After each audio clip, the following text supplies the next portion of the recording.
धार्मिक नगरी उज्जैनी में और आसपास के इलाकों में बीते 24 घंटे हादसों, अपराध और दर्दनाक खबरों के नाम रहे। जिले में एक और जहां खेत की सुरक्षा के नाम पर बिछाए गए मौत के जाल ने एक मासूम का बचपन छीन लिया, वहीं नागदा बाईपास पर तेज रफ्तार ट्रक ने एक बुजुर्ग की जिंदगी कुचल दी। इसी बीच आबकारी विभाग ने दूध की आड़ में चल रहे शराब तस्करी के एक हाई प्रोफाइल ड्रामे पर पर्दाफाश करते हुए तस्कर को धर दबोचा है। इन घटनाओं ने प्रशासनिक मुस्तैदी और मानवीय लापरवाही दोनों ही पहलुओं को उजागर कर दिया है। पिपलिया बिछा गांव में लहसुन की फसल को जंगली जानवरों से बचाने के चक्कर में किसान बाबू परमार ने खेत की फेंसिंग में बिजली का अवैध करंट छोड़ रखा था। घर के बाहर खेल रहा 11 वर्षीय मासूम अरकान शाह खेलते खेलते इस खेत की ओर चला गया और करंट की चपेट में आ गया। करीब 4 घंटे की तलाश के बाद जब मासूम का शव मिला तो उसके हाथ में उसका खिलौना अब भी दबा हुआ था। पवासा थाना पुलिस ने आरोपी किसान को हिरासत में लेकर गैर इरादतन हत्या का मामला दर्ज किया है। ये गुन्नई पिपले का मामला है। ये भानेज है मेरा अरकान शाह, और ये बच्चा स्कूल नहीं गया था तो मतलब कि खेलने के लिए गया। घर के पास में ही, उसके घर के पास में ही लहसुन का खेत है, तो उन्हें सामने वाले ने सेंटिंग वायर जो है लगा रखा और 24 घंटे की लाइट थी, एमपीबी थी, तो 24 घंटे की लाइट वाला तार में उन्हें डायरेक्ट लगा रखा और ऐसे लगाया कि उसको अगर बच्चे को बचाने भी जाए तो 5-6 लोग वो भी निपट जाए। पहले तार काटा गया, इसके बाद बच्चे को निकाला गया। करंट लगने से मौत हुई। हादसे का दूसरा मंजर नागदा के उज्जैन जावरा बाईपास पर दिखा। यहां गेहूं से लदे एक अनियंत्रित ट्रक ने बाइक सवार बुजुर्ग गोपी को बेरहमी से रौंद दिया। गोल्डन केमिकल के पीछे रहने वाले गोपी की मौके पर ही मौत हो गई। इस घटना के बाद क्षेत्र में भारी आक्रोश फैल गया। मामले में राजनीतिक हलचल भी तेज हुई है और आम आदमी पार्टी के जिला अध्यक्ष चेतन परमार ने प्रशासन को घेरते हुए सड़कों पर दौड़ते इन भारी वाहनों की लापरवाही और सुरक्षा व्यवस्था पर गंभीर सवाल खड़े किए हैं।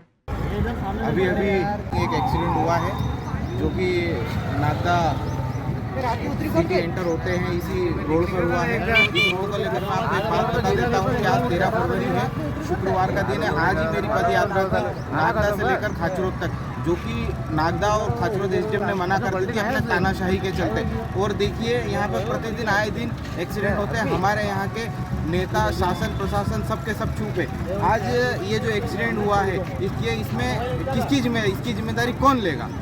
ये जो सवाल है, एक बहुत बड़ा सवाल है ये। और अब यहाँ की जनता को आगे आना पड़ेगा और इस रोड को जल्द से जल्द चौड़ा करवाना पड़ेगा। अगर आगे नहीं आए तो ऐसे ही लोगों के घर के चिराग बुझते रहेंगे और चुपचाप आप देखते रहिए।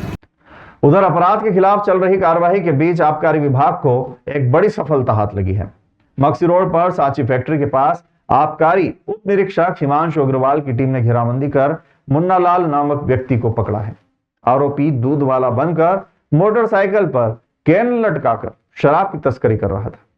जब कैन की तलाशी ली गई तो उसमें दूध के बजाय करीब 76 लीटर अवैध देसी शराब बरामद हुई है। कलेक्टर रोशन कुमार सिंह के निर्देशन में हुई इस कार्रवाई ने तस्करों के नए हथकंडों की पोल खोल दी है। महाशिवरात्रि के महापर्व पर बाबा महाकाल की नगरी में आस्था का ऐसा सैलाब उमड़ने वाला है जिसकी सुरक्षा के लिए पुलिस ने चक्रव्यूह तैयार कर लिया है। शनिवार शाम 6 बजे से पूरे शहर में सुरक्षा और ट्रैफिक का महाप्लान लागू कर दिया जाएगा, जिसकी कमान 2000 जांबाज जवानों के हाथों में होगी। पुलिस अधीक्षक प्रदीप शर्मा ने इस भारी भरकम बंदोबस्त का खाका खींचते हुए साफ कर दिया है कि इस बार परिंदा भी पर नहीं मार पाएगा। 15 और 16 फरवरी को देश भर से आने वाले करीब 10 लाख श्रद्धालुओं की सुविधा और सुरक्षा के लिए 150 महिला पुलिसकर्मी और 250 ट्रैफिक जवान तैनात किए गए हैं, जबकि वीआईपी मूवमेंट संभालने के लिए 250 विशेष जवानों की टोली अलग से मोर्चा संभालेगी। तकनीक के मामले में भी पुलिस पीछे नहीं है। 200 से अधिक सीसीटीवी कैमरों के साथ साथ 5 ड्रोन कैमरे आसमान से निगरानी करेंगे और पहली बार आर्टिफिशियल इंटेलिजेंस यानी कि एआई आधारित सिस्टम संदिग्ध गतिविधियों पर पैनी नजर रखेगा। शहर में करीब 1.5 लाख वाहनों के आने की संभावना को देखते हुए बाहरी और आंतरिक क्षेत्रों में पार्किंग के पुख्ता इंतजाम किए गए हैं ताकि भक्तों को भटकना न पड़े। शिप्रा के तटों पर भी सुरक्षा के कड़े इंतजाम है, जहां होमगार्ड के जवान और अश्वरोही दल तैनात रहेगा ताकि स्नान के दौरान कोई अनहोनी न हो। पुलिस ने रेलवे स्टेशन, बस स्टैंड और भीड़ भाड़ वाले इलाकों में भी अभी से सघन चेकिंग अभियान छेड़ दिया है, जहां यात्रियों के सामान की तलाशी ली जा रही है और लावारिस वस्तुओं से सावधान रहने की समझाइश भी दी जा रही है। पिछले सालों के अनुभव से सबक लेते हुए प्रशासन ने इस बार साइन बोर्ड और पार्किंग व्यवस्था में भी बड़े सुधार किए हैं, ताकि अवंतिका नगरी आने वाला हर भक्त सुकून से बाबा के दर्शन कर सके और पूरी व्यवस्था चाक चौबंद बनी रहे।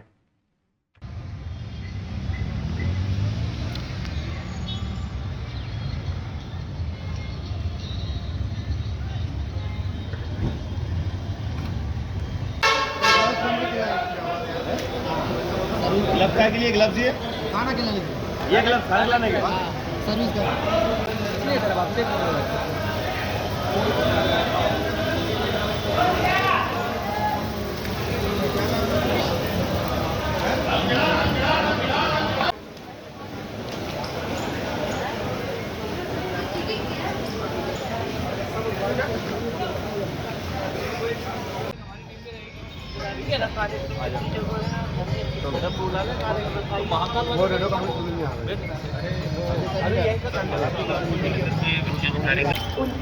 is now ready for departure from platform number 4.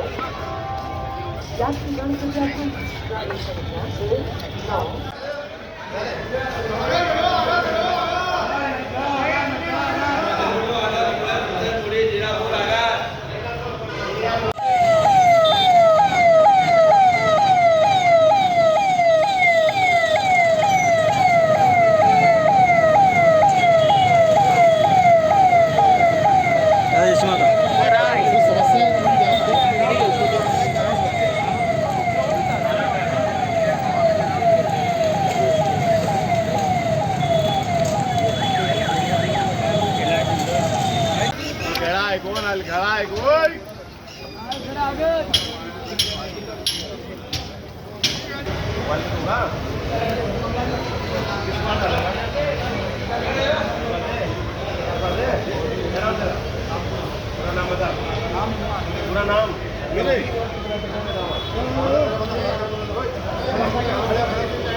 हट जाओ सामने से।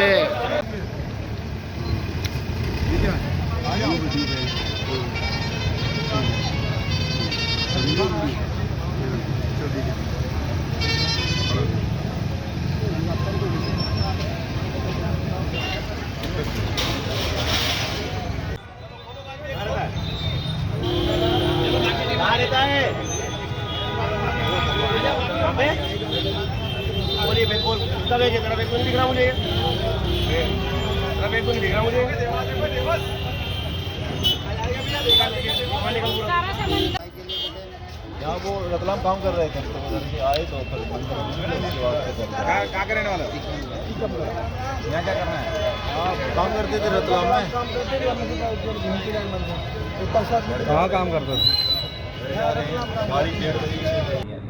महाशिवरात्रि के पावन पर्व को लेकर श्री महाकालेश्वर मंदिर में आने वाले श्रद्धालुओं की अनुमानित संख्या करीब 8 से 10 लाख लोग और करीब 1.5 लाख वाहनों का हमने अनुमान लगाया है। उसको देखते हुए करीब 2000 पुलिसकर्मी पूरे परिसर में डिप्लॉय किए जाएंगे। 150 से ज़्यादा महिला पुलिसकर्मी महिला श्रद्धालुओं की सुविधा के लिए डिप्लॉय किए जाएंगे और 1.5 लाख जो हम लोगों ने वाहनों का अनुमान लगाया उनके लिए हमने करीब 250 यातायात कर्मियों को शहर के चारों तरफ लगाया हुआ है। पूरे शहर के आने वाले मार्गों पर साइन बोर्ड, फ्लेक्सेस बड़ी भारी संख्या में लगाए हैं, जिससे आने वाले श्रद्धालुओं को मार्ग के संबंध में किसी प्रकार का कोई कन्फ्यूजन ना हो। आप कर्कराज पार्किंग या कार्तिक मेला ग्राउंड में अपने वाहन को पार्क करके कर्कराज में बैरिकेड से एंट्री ले सकते हैं। महाकाल लोक के दर्शन करते हुए आप बाबा महाकाल के दर्शन करेंगे और उस पूरी व्यवस्था में करीब 40 मिनट में सभी श्रद्धालुओं को दर्शन हमारे द्वारा कराने का प्रयास किया जाएगा। इसके अतिरिक्त करीब 200 सीसीटीवी कैमरा और 5 ड्रोन जो हमने नववर्ष पर सिंहस्थ को देखते हुए AI इनेबल्ड ड्रोन्स को डिप्लॉय किया था, उन सभी को भी हम डिप्लॉय कर रहे हैं और हमारे अश्वरोही दल भी पूरे आसपास के इलाके में पेट्रोलिंग लगातार जारी रखेंगे। सर कितने लोग आने के आने? करीब 8 से 10 लाख लोग और करीब 1.5 लाख के आसपास वाहनों का अभी हमारा अनुमान है और उसको लगातार हम मॉनिटर कर रहे हैं। प्रत्येक दिन के जो आने वाली श्रद्धालुओं की संख्या है उसको मॉनिटर कर रहे हैं और उसको पिछले सालों का जो रिकॉर्ड है उसके हिसाब से हम असेस भी कर रहे हैं।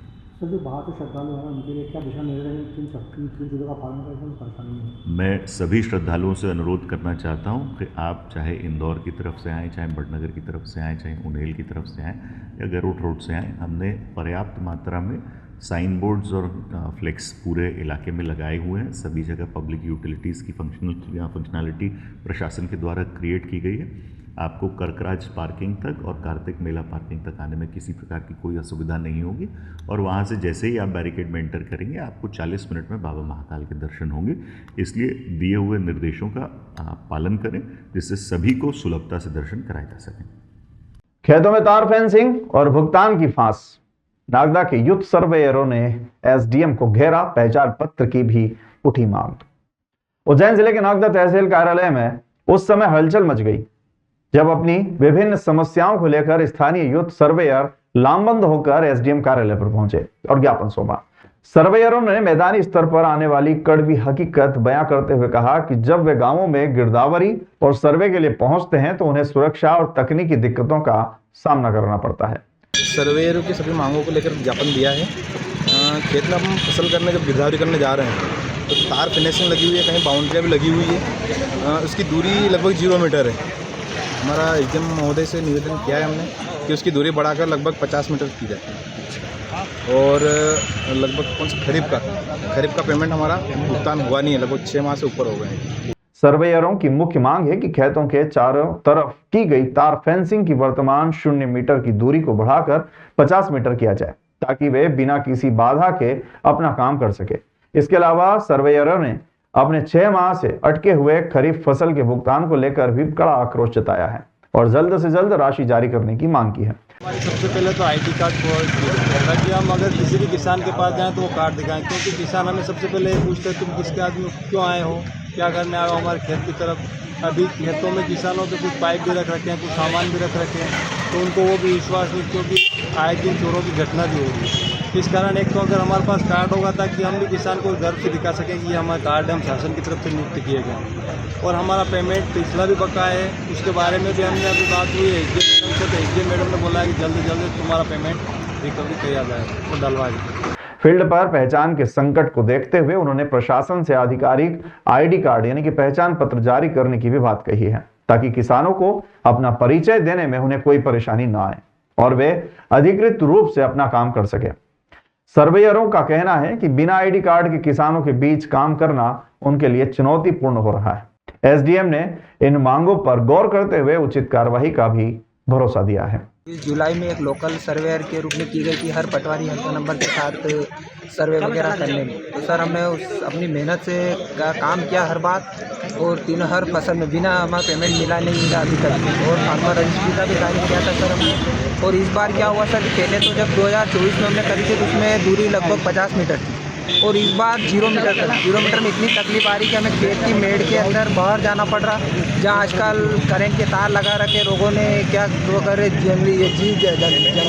जहरीली जानवर की भी दिक्कत रहती है। उसके कारण सबसे बड़ी इसलिए अभी हमने सर्वे रोक रखा, हम कोई भी सर्वे नहीं कर। जब तक हमारी दूरी तय नहीं होगी 50 मीटर की तब तक हमारी जान को खतरा। और हमें ना कोई मानसिक मानदेय मिल रहा, जबकि जब भर्ती हुई थी तब यही बोला गया था कि आपको हर महीने मासिक मानदेय दिया जाएगा, मान सम्मान रोजगार दिया जाएगा, आपको आईडी कार्ड दिए जाएंगे, किट दिए जाएंगे, बीमा देंगे, अभी तक कुछ भी सुविधा नहीं। फिर भी हम सरकार का जो भी काम अपनी लगन और मेहनत से करो, हर बार 100% काम करके दे।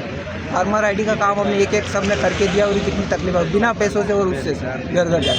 तो आप क्या चाहते हैं सर? हम चाहते हैं कि हमारा कम से कम सरकार से यही कहना है या शासन प्रशासन से कि हमें मासिक मानदेय दिया जाए, चाहे वो जो भी हो, 1 महीने के हिसाब से, ताकि हम अपना घर का हम हमारा काम हम बिगाड़ के सर काम करें, हमें पैसा नहीं मिले किस बात का। उज्जैन शहर की यातायात व्यवस्था को सुधारने और सकरी सड़कों को चौड़ा करने के लिए नगर निगम ने अब अपना सुपर एक्शन मोड ऑन कर दिया है। गुरुवार को कोयला फाटक से छतरी चौक मार्ग चौड़ीकरण योजना के तहत कंठाल चौराहे से लेकर गणेश मंदिर तक के 12 प्रभावित भवन स्वामियों को निगम ने नोटिस थमा दिए हैं। निगम के इस कदम से पूरे शहर के इस व्यस्ततम मार्ग पर हलचल तेज हो गई है। 15 मीटर चौड़ाई के निर्धारित मानक के अनुरूप इस मार्ग का कायाकल्प किया जाना है। इसके लिए कार्यपालन यंत्री पीयूष भार्गव, भवन अधिकारी राकेश वास्कले और उप यंत्री नरेश जैन की टीम ने मौके पर पहुंचकर भवनों की नपती की और कागजी कार्यवाही पूरी की। दूसरी ओर बीडी क्लॉथ मार्केट से तेलीवाड़ा तक के हिस्से में सड़क निर्माण का कार्य अब अंतिम दौर में पहुंच गया है। 300 मीटर से अधिक लंबे इस मार्ग पर करीब 250 मीटर का काम पूरा किया जा चुका है। निगम आयुक्त अभिलाष मिश्रा के सख्त निर्देश हैं कि काम की रफ्तार किसी भी सूरत में कम न हो, इसलिए यहां दिन तो ठीक है, रात के सन्नाटे में भी मशीनें गरज रही हैं। वर्तमान में सड़क पर डीएलसी का कार्य पूर्ण हो चुका है और शेष बचे हिस्से पर समतलीकरण कर जल्द ही डामरीकरण या कंक्रीट की परत बिछाई जाएगी। निगम का लक्ष्य है कि इस मार्ग को जल्द से जल्द खोलकर आगे के विकास कार्यों को गति दी जाए। शहर के सबसे भीड़भाड़ वाले व्यापारिक क्षेत्रों में हो रहे इस चौड़ीकरण से न केवल जाम से मुक्ति मिलेगी, बल्कि व्यापारियों और ग्राहकों को भी आवाजाही में बड़ी राहत मिलने वाली है।